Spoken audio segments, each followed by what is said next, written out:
King Sarkessian here, and today I have 25 tips for Monster Hunter Wilds. Now, before we get into it, this isn't ranked in any particular order, but I did break everything into 3 categories. Core and utility, stuff that makes your life easier, combat, the monster smashing stuff, and materials and gathering, because crafting is half the game.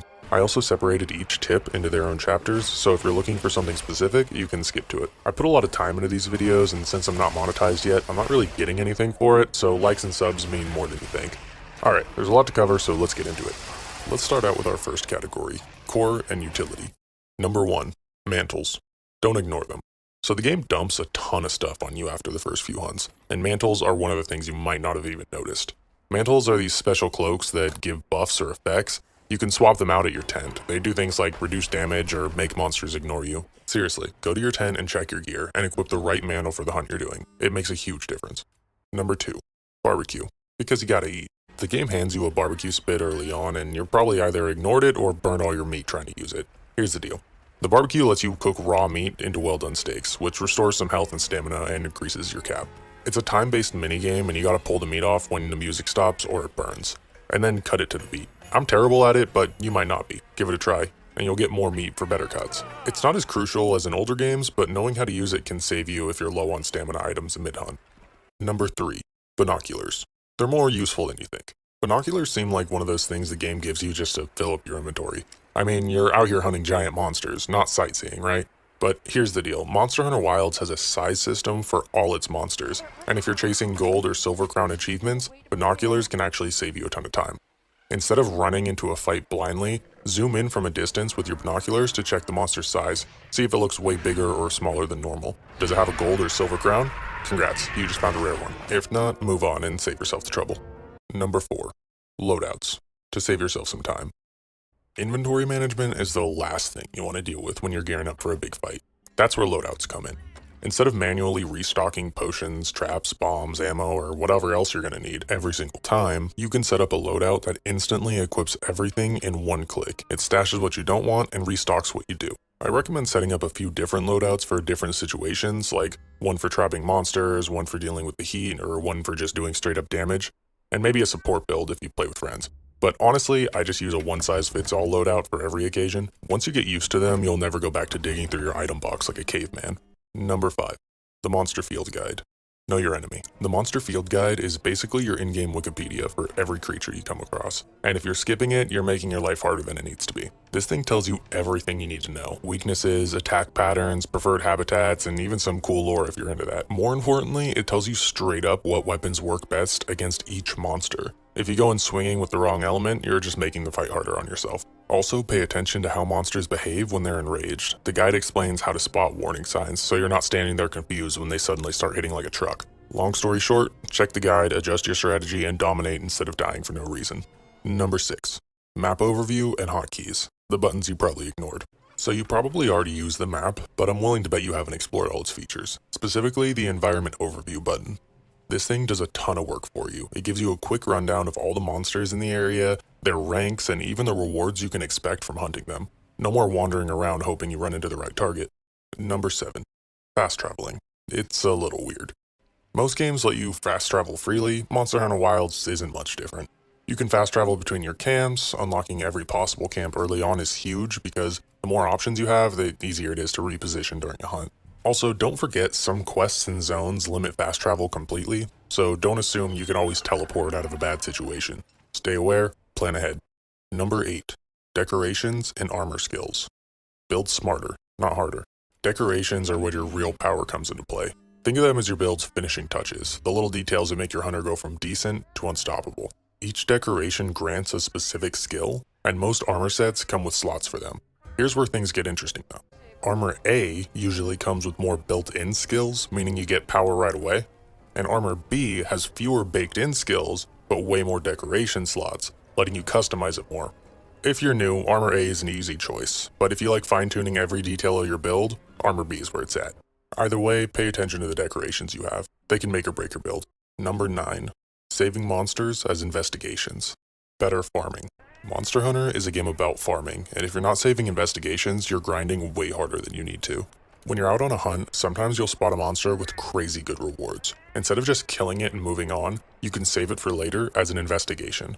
This is huge for farming rare materials because it locks in the rewards, so you could fight the same monster again under the same conditions instead of just hoping for another spawn. Even better, if you take a field survey, it gives you an extra investigation slot, which is normally capped at 3, so if you see a monster with stuff you need, save it and keep farming efficiently. Number 10. Layered Armor. Fashion Hunter is real. Look, stats are important, but sometimes you just want to look cool while destroying monsters, and that's where Layered Armor comes in. Once you hit high rank around Chapter 3, you'll unlock the ability to layer armor, basically a transmog for Monster Hunter. This means you can rock the best looking armor while keeping the stats from your strongest gear.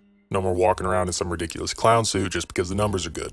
If you care about fashion and function, layered armor is a game changer. Number 11. Hunter Card. It's the ultimate flex.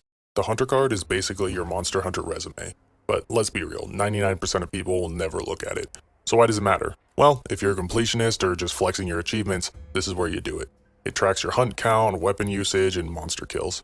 You can customize your title and background, for the inevitable 0 people that want to check it. Remember all those titles that you randomly unlocked and ignored?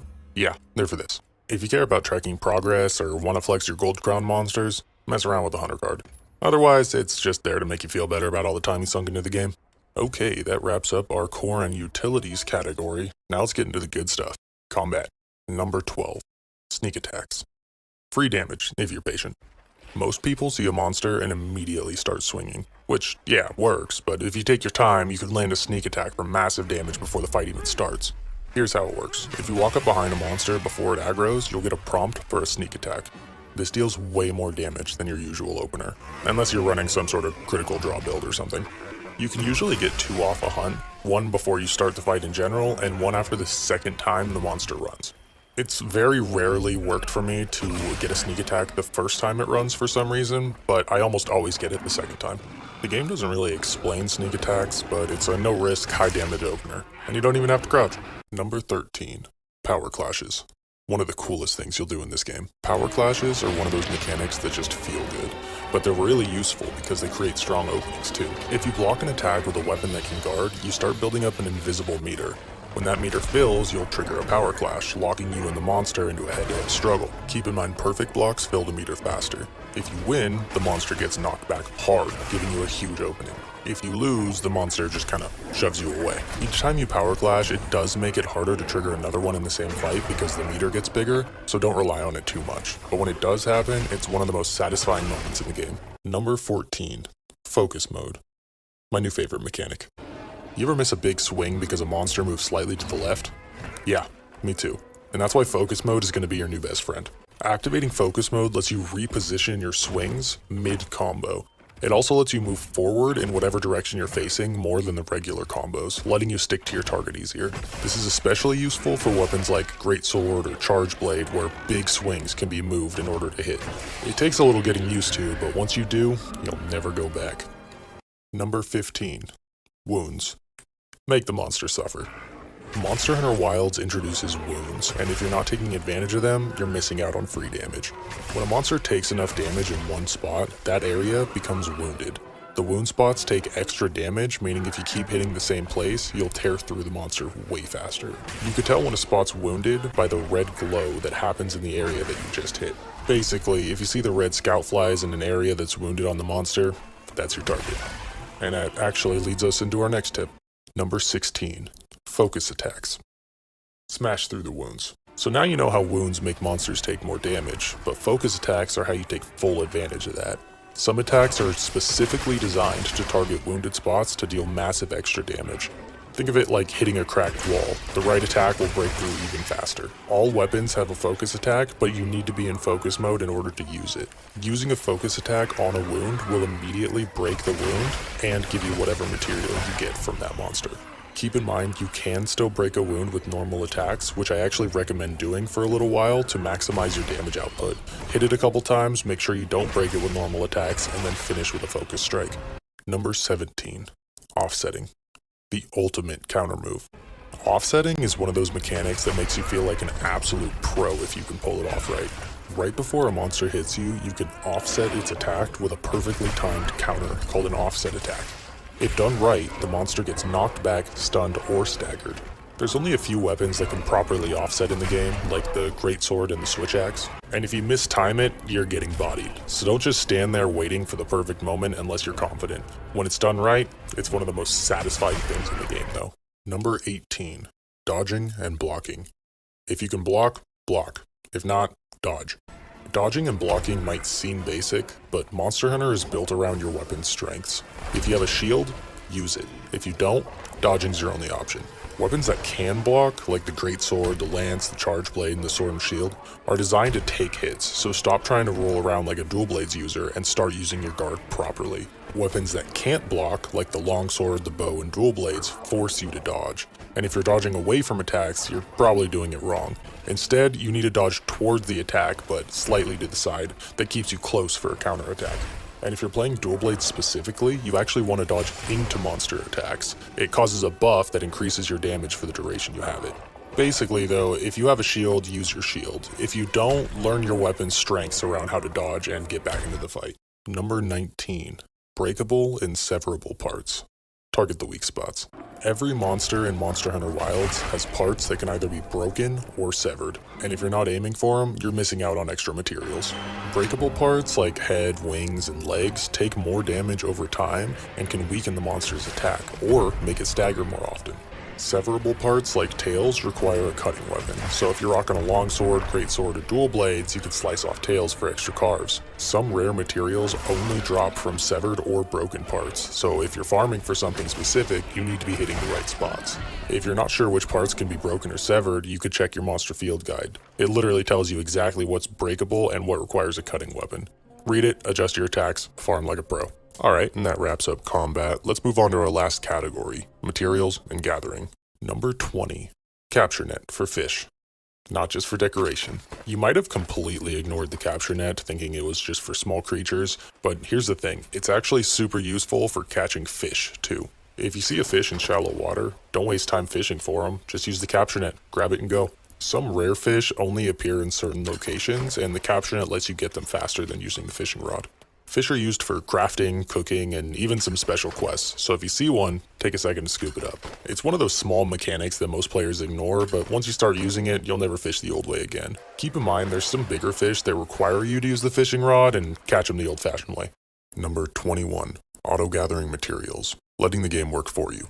Stopping to grab herbs or bugs mid-hunt kinda sucks. Luckily, Wilds gives you a better way to gather. First, you can gather straight from your mount. Just aim at plants or bugs, or slow down your mining nodes to scoop them up. No need to get off your mount. Second, if you're in focus mode, tapping the mount button again will snap you to nearby resources listed on your screen. Keep tapping to cycle, and then grab what you need on the fly. You have to be kinda fast so the materials don't go out of range, but it's still a great way to gather. Number 22, auto-gathering with Nata. Some nice passive farming. Despite how you feel about the kid, he's a one-stop shop for materials. Once you hit high rank and complete a few quests, you unlock a system that lets you assign gatherers to collect materials for you. You talk to Nata, and he serves as a hub so you don't have to run around the map and check in with everybody who's doing this. Each region unlocks a different gatherer after doing a specific side quest, and each one can farm specific things like bugs, ore, and plants. Assign the ones you care about, then check in every few hunts to pick up your loot. No grinding, no effort, just free stuff. It works off the in-game time, so don't think logging off for the night will stack your material farms. Resting at your tent works though if you want to burn the time and cough up the points. Nata also manages all the traders in the game. They're people you do quests for, like the gatherers, except they trade items with you. Some are worth it, some aren't, but they all reset after some time, so remember to check in with them from time to time. Number 23, food for gathering. Eat smart, gather more. Alright, so you already know that food boosts your combat stats, your stamina, and your health, but did you know it could also help with gathering? Certain meals will actually give buffs that boost the amount of materials that you get. If you're going to go on a big gathering run, eat a meal with the right perks before heading out. Some ingredients give gathering bonuses by default, so experiment and see which meals work best with you. Most people just focus on eating before fights, but if you plan your meals around gathering, you'll end up with way more materials and less time too. Number 24, event quests for materials. Limited time loot drops. So this one's kind of an all-arounder, because event quests vary depending on what's out at the time. They reset weekly, but basically it's a set quest that'll give you a certain amount of drops for doing that quest. The rewards can kind of vary between materials, new equipment drops, and even ingredients for food. And some event quests drop specific armor pieces that you can't get anywhere else, so it's best to do them while you can. The quests are time limited, so if you miss them, you'll have to wait until they rotate back, or something better comes up. Just know if you're skipping event quests, you're likely missing out on some of the best loot you can find in the game. Alright, and for our final tip, number 25, gathering events.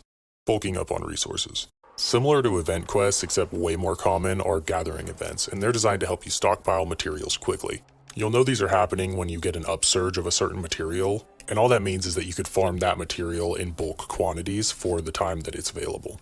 These event boosts spawn rates for specific resources make it easier to farm things like rare ores, plants, or monster materials. If you see a gathering event active, take advantage of it. You never know when the extra stack of resources will come in handy. If you're serious about crafting and upgrades, try not to ignore them. They could save you hours of grinding later. Also, here's a couple bonus tips I thought I'd throw in there as honorable mentions. If you want to make your own armor spheres, go to the Azuz Forge after Chapter 3, do whatever side quest you need to, and then talk to this guy. He should be able to trade monster materials for armor spheres. You could also make the upgrade materials used for Ardian weapons here and collect your festival shares, but you could already do that with Nata like I showed earlier. Want to make your own decorations? Head over to Suja Peaks and talk to the Melting Pot Lady. Here you can make random or individual decorations. It should help fill the gaps in your build. You could also make the parts for Ardian weapons here. Alright, and those were my 25 tips for Monster Hunter Wilds. If I missed anything you think is important, let me know in the comments. And if you want me to do a deep dive on something I didn't talk about in this video, let me know that too. Thanks nerds. Follow for more.